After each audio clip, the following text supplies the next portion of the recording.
ubu simperehe mvuga iki koko?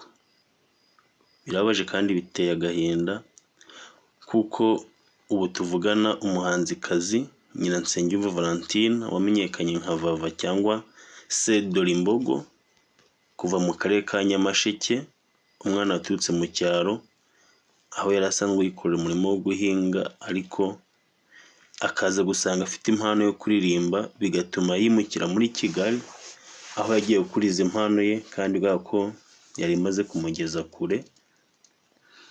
Rwose ubu tuvugana akaba yamaze kwitaba Imana yavuye mu mubiri, kandi akaba yapfuye n'urupfu rubabaje nk'uko ubwe yabyitangarije, aho yari yararwaye cyangwa se yararwaye uburwayi bukomeye bw'igifu, ubwe yatangaje ko cyamuriraga mu mutwe ndetse kikamurira no mu bitugu. Ubu rero akaba atakiri guhumeka, yamaze kwitaba Imana, tumusabira iruhuko ridashira kandi tumwizeza ko tuzagumya kumusabira kuko yari umuntu w'ingirakamaro muri showbiz nyarwanda, cyane ko ari mu bantu batumye dukunda showbiz nyarwanda, cyane cyane ugendeye ku biganiro yakoraga, uburyo yasetsaga, uburyo avuga ukuri kose ntacyo aciye ku ruhande, bigatuma abantu benshi bamukundira icyo. Noneho byagera ku ndirimbo ze yaririmbaga zirimo ubuhanga bwinshi kandi bwihariye, bigaragara ko tuzamukumbura, ariko nta byinshi dufite byo kuvuga ubu kuko icyo twavuga ni ukumusabira, tukamwereka Nyagasani akamutuza heza, cyane ko we ku giti cye yabanje gusaba imbabazi abo yahemukiye bose, kuko abizi neza ko muri iyi si umuntu arahemuka, hari aho umuntu atana n'undi mugenzi we neza. Niyo mpamvu we yavuye mu mubiri amaze gusaba imbabazi abo yahemukiye bose.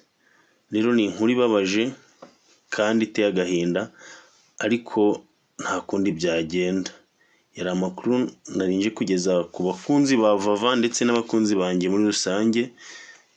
Nimba uri mushya kuri umuyoboro, wibuke gukora subscribe kuri Mixmax TV, ndetse nimba video wayikunze uyihe like, uyisharinge ku nshuti zawe, kandi duhe n'igitekerezo muri comment.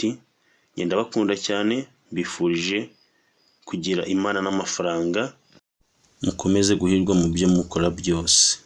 Dogitayemo naramubwiye azanshimira umuntu wamfashije wese, ndarembye cyane ariko ndihanganye kugira ngo abakunzi banjye bamenye amakuru yo kwa muganga y'ukuri.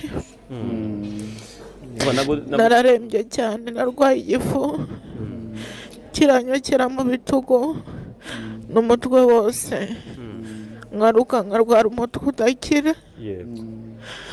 Abantu bakoreye Net TV show na Boni ntagaruka i Kigali, uzasabira imbabazi ubona yamugiye. Ni ukuri hanganisha.